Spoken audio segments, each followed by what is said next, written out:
Hello everyone, this is ज्योति है। सितंबर का month start हो चुका है और सितंबर मंथ के फर्स्ट डे में ही मींस 1 सितंबर को एक आईपीओ ओपन हुआ है, अमांता हेल्थ केयर लिमिटेड का आईपीओ।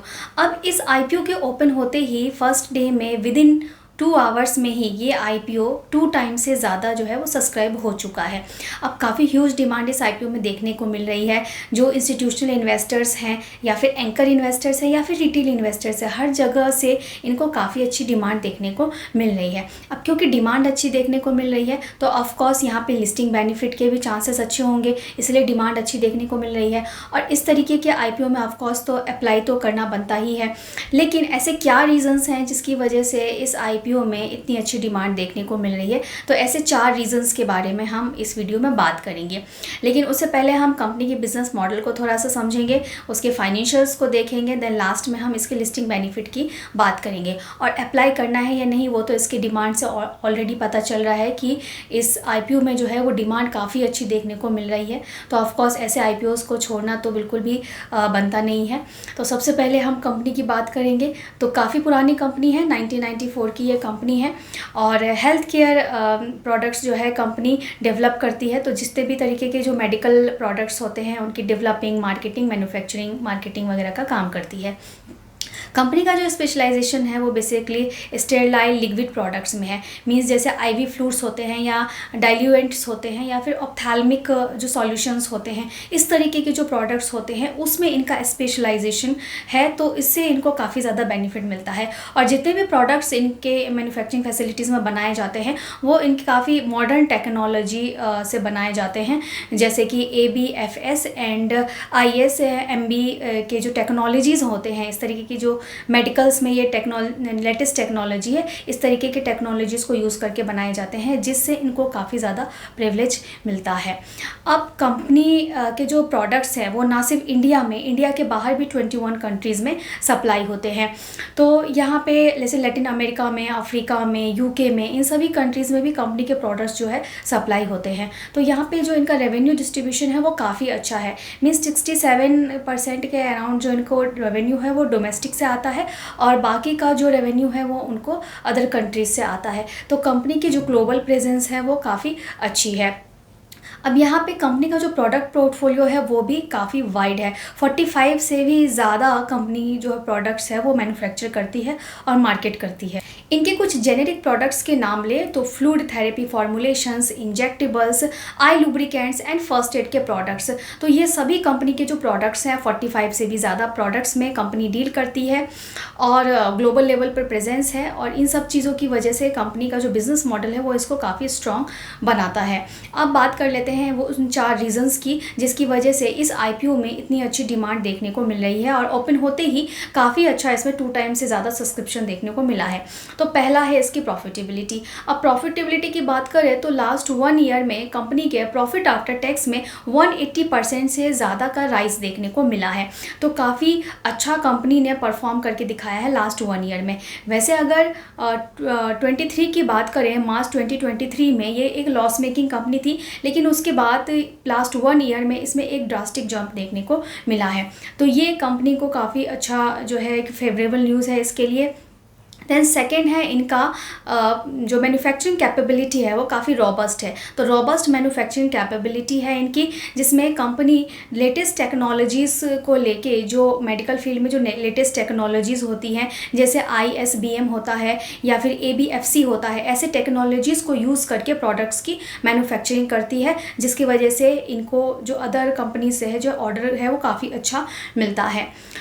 तीसरा है कंपनी का जो प्रेजेंस है वो काफ़ी अच्छा है। जैसे डोमेस्टिक से कंपनी को 67% तक रेवेन्यू आता है, वैसे 33% जो रेवेन्यू है कंपनी को आउट ऑफ द इंडिया से भी आता है, अदर कंट्रीज से। तो इनका जो प्रेजेंस है ग्लोबली और जो डाइवर्सिफिकेशन है वो काफ़ी बढ़िया है।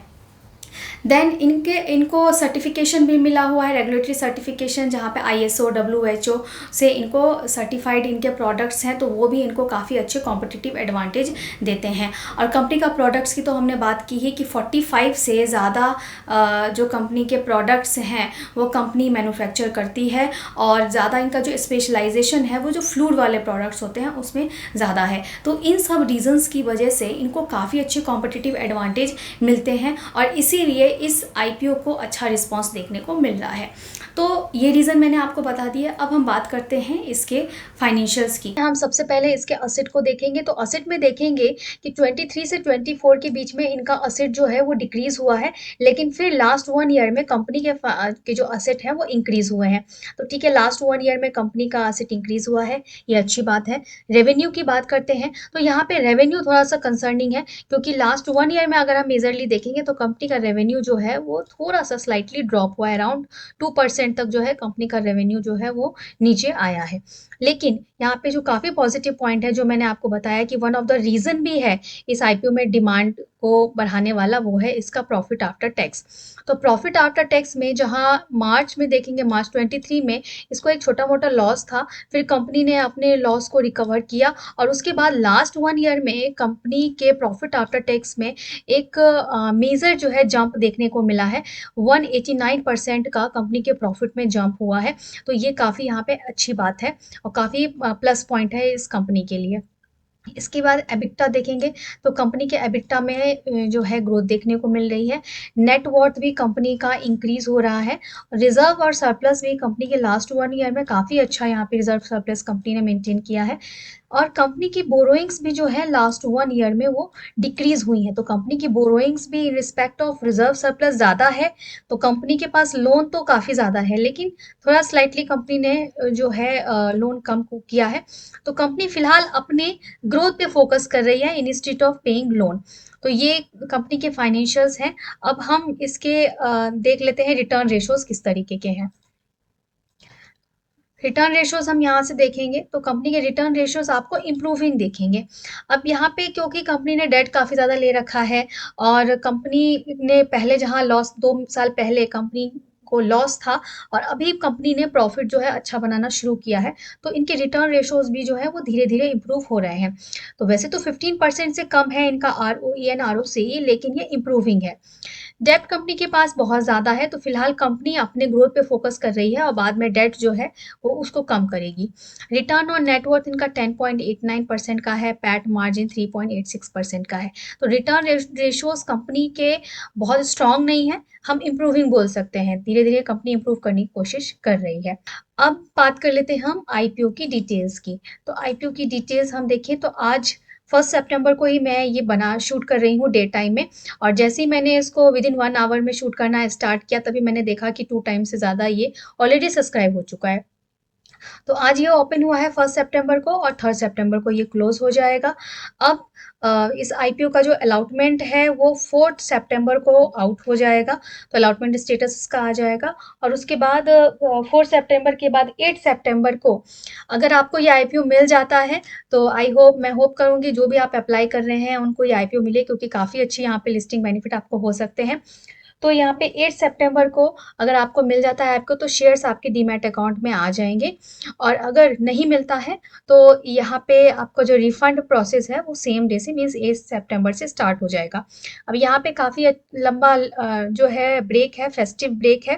पहले तो यहाँ पे 5th को भी ब्रेक है, ईद का ब्रेक है, देन 6-7 को सैटरडे संडे आता है, इसीलिए इतना लंबा टाइम यहाँ पे लिया गया है। और 9 सितंबर को कंपनी की एक्सचेंज पे लिस्टिंग हो जाएगी। फेस वैल्यू ₹10 पर शेयर का है और प्राइस जो है 126 पर शेयर इसका प्राइस रखा गया है हायर कट ऑफ पे। एक लॉट में 119 शेयर्स रहेंगे। और एक और प्लस पॉइंट है कि ये जो पूरा आईपीओ है वो फ्रेश इशू है। कंपनी सब कुछ अपने ग्रोथ के लिए, कैपिटल रिक्वायरमेंट्स जो है उनको अपने डेवलपमेंट के लिए उसके लिए यूज़ करने वाली है। और टोटल जो साइज़ है इस आईपीओ का 126 करोड़ का है, तो काफ़ी स्मॉल साइज़ का आईपीओ है, पूरा फ्रेश इशू है। तो सभी एंगल से सिर्फ हमें दिखता है कि कंपनी के पास डेट है, बाकी सारी चीज़ों में कंपनी जो है काफ़ी अच्छा जो है इम्प्रूवमेंट की तरफ जा रही है और ग्रोइंग कंपनी है। तो कंपनी के फाइनेंशियल्स एंड उसका बिजनेस मॉडल हमने सब देख लिया। इट मीन्स ये एक ऐसी कंपनी है जिसके पास सब कुछ है जो एक सक्सेसफुल हेल्थ केयर कंपनी में होना चाहिए। तो लोन कंपनी के पास ज़्यादा है, लेकिन कंपनी ने प्रॉफिट भी काफ़ी अच्छा जनरेट किया है, और अदर जो 4 फैक्टर्स मैंने आपको बताए वो भी काफ़ी इसको जो है एडवांटेज देता है। तो अब बात कर लेते हैं इनके एंकर इन्वेस्टर की। तो एंकर इन्वेस्टर से भी मैंने आपको बताया था कि इनको अच्छी डिमांड देखने को मिली है। 38 crore rupees company anchor investor से रेज कर चुकी है। और इस आईपीओ से जो भी पैसा रेज करेगी, एक तो सारा फ्रेश इशू है, और जो भी पैसा रेज करने वाली है वो सब कुछ ये अपने डेवलपमेंट के लिए ही लगाने वाली है। तो ये भी काफ़ी अच्छी बात है। तो कंपनी पहले अपने फोकस कर रही है डेवलपमेंट में इंस्टीट्यूट ऑफ पेइंग लोन्स। तो अब हम ग्रे मार्केट प्रीमियम की बात कर लेते हैं। ग्रे मार्केट प्रीमियम में इसकी डिमांड चल रही है 28 की, जिसकी बेसिस पे फिलहाल 23% तक का लिस्टिंग बेनिफिट यहाँ पे एक्सपेक्टेड है, जिसकी बेसिस पे एक लॉट पे 3400 तक का बेनिफिट मिल सकता है। तो यहाँ पे ग्रे मार्केट प्रीमियम में भी इसकी डिमांड काफ़ी अच्छी है। तो ऑफकोर्स अब ये सारे चीज़ों से तो मैंने आपको स्टार्टिंग में ही बता दिया था कि डिमांड अच्छी है और यहाँ पे लिस्टिंग बेनिफिट भी अच्छे मिल रहे हैं। तो ऑफकोर्स ऐसे आईपीओ में जितने मैक्सिमम डीमैट अकाउंट से आप अप्लाई कर सके आप अप्लाई करिए, आपको मिल जाता है तो यहाँ पे आपको अच्छा बेनिफिट हो सकता है। और अपनी एनालिसिस आप खुद भी लगाना सीखना चाहते हैं, शेयर मार्केट की क्लासेस करना चाहते हैं, तो उसके लिए आप हमें इस नंबर पे कांटेक्ट कर सकते हैं। आपको ऑनलाइन क्लास करनी है या ऑफलाइन क्लासेस करनी है, दोनों ही मोड में अवेलेबल है। आप हमें इस नंबर पे कांटेक्ट करिए या फिर हमारा डिस्क्रिप्शन बॉक्स भी आप चेक कर सकते हैं। इसके अलावा आप अगर म्यूचुअल फंड में इन्वेस्टमेंट करते हैं या करने की सोच रहे हैं या फिर अपना पोर्टफोलियो रिव्यू कराना चाहते हैं, तो उसके लिए भी आप हमें इस नंबर पर कॉन्टैक्ट कर सकते हैं। तो होप करती हूँ कि वीडियो आपके लिए ज़रूर कुछ तो बेनिफिशियल रहा होगा, और ऐसे वीडियोस के लिए चैनल को सब्सक्राइब करके भी ज़रूर रख लीजिए। Thank you.